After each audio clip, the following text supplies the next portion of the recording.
Okay, so the next reader we've got is Debbi Voisey, whose book was published today. So exciting, Debbi. And Debbie's novella is called Only About Love.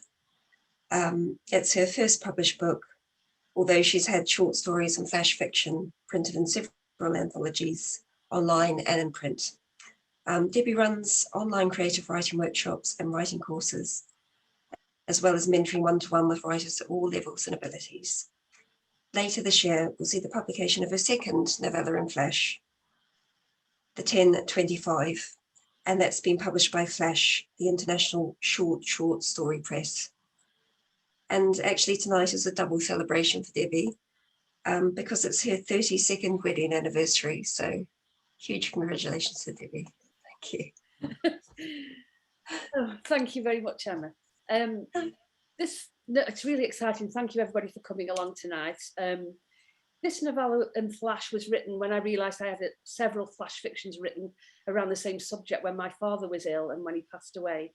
And this is a fictional story of a family not dissimilar to mine, although the names have been changed to protect the innocents.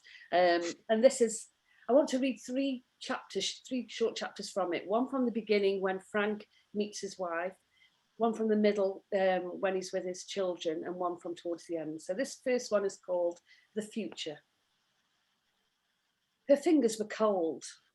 He squeezed them tighter in his big palm. They were lost in there. It made him feel good, her protector. Not that she needed protecting from what he'd seen of her so far. Fierce she was. When he told her he didn't dance, she told him she would see her dance partner Donald twice a week, and when they were at the Majestic on Fridays and dancing non-stop, he wasn't to get jealous and start doing any of that macho nonsense.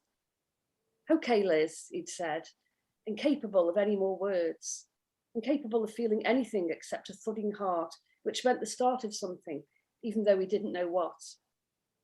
He took her to the cafe where everyone met before going to the dance halls. Choruses of, "Hey, Frank," and "Frankie, my boy," and "Frank, darling." And Liz let it all happen, sat quietly, smoothing her skirt. Classy. But when he came back with their coffees and put them down on the table, she let her hand cover his, stilling him for a second, and said, "I mean it, I don't put up with nonsense." It was implicit that she meant the women who were batting their eyelashes, swooning over his film star looks, the groupies who hung back after his gigs. She made him want to be better. She saw past the dark shadows of his dad, the scars he'd etched in him. "You'll never be good enough" was now looking like it could be a lie. Was it? Could he pull this off, this relationship thing? He could see the future stretching out before him like a never-ending ribbon of time, and he wondered, for the first time, if he could navigate it and make it to the end, and be happy along the way. Liz sipped her coffee, her pale blue eyes holding his gaze steadily. He knew she would always be the strongest of the two of them. So that's when he meets his wife, Liz. The second one is called Not All Heroes Wear Capes. Today, Frank's showing Dawn and John how to be superheroes. He'd caught John that morning as he went to call him for breakfast, hiding under his blankets, and he could see a torchlight shining under there. There was a circle like the misterons from Captain Scarlet penetrating through. He'd crept into the room slowly, stifling a laugh. Then he bipped John on top of his head, eliciting giggles. "What you reading, sport?" he'd asked, and John had made him sit for 5 minutes while he showed him what Superman was up to that week. "You know you don't have to hide under the covers with a torch, don't you?" Frank asked. "It's morning, it's light out." He pulled open the curtains, proving it. "I know, Dad, but Superman likes danger. Do you like danger?" Frank hadn't known how to answer that. He didn't think he liked danger, but for a while now, behind Liz's back, he'd been doing some pretty dangerous things. Now, in the back garden with both John and Dawn, he fastens their matching anoraks using just the one top button. As he adjusts their hoods, his face is right up against theirs. Both have jam around their mouths. Both have the widest, bluest eyes. Both have snotty noses and hot breath, and he imagines their little hearts beating inside their chests. He closes his eyes and wants to hold on to this feeling that their hearts are all intact, even as he realises he'll probably break them both in two. Don't put your arms in. This is a superhero's cape, he tells them, and his voice is thick. Where's yours, Daddy? Dawn asks him, blinking the long eyelashes he'd first seen when she was seconds old. She'll never need fake lashes when she's older. He feels a cold hand clutches it at his heart, compress his chest. It's like the draft from those batting lashes has knocked him over. I don't need one. Only superheroes need them. That's what you two are. You can do anything. You're both amazing. But you are a superhero, Daddy. Dawn smiles and finds his hand with her little one, sticky with something, but he doesn't care. You're our hero. He wants to reply.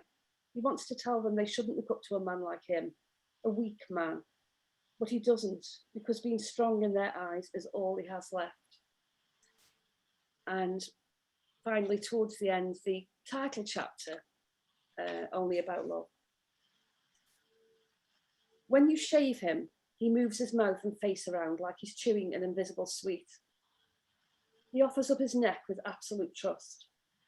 You glide the blade down beneath his chin and over his Adam's apple. It's massive, like he swallowed a rock. You hear the rasp of his stubble, and it's almost like the noise is coming from you, because there's sandpaper inside you. Your stomach is made of it. Your heart is made of it. Your throat.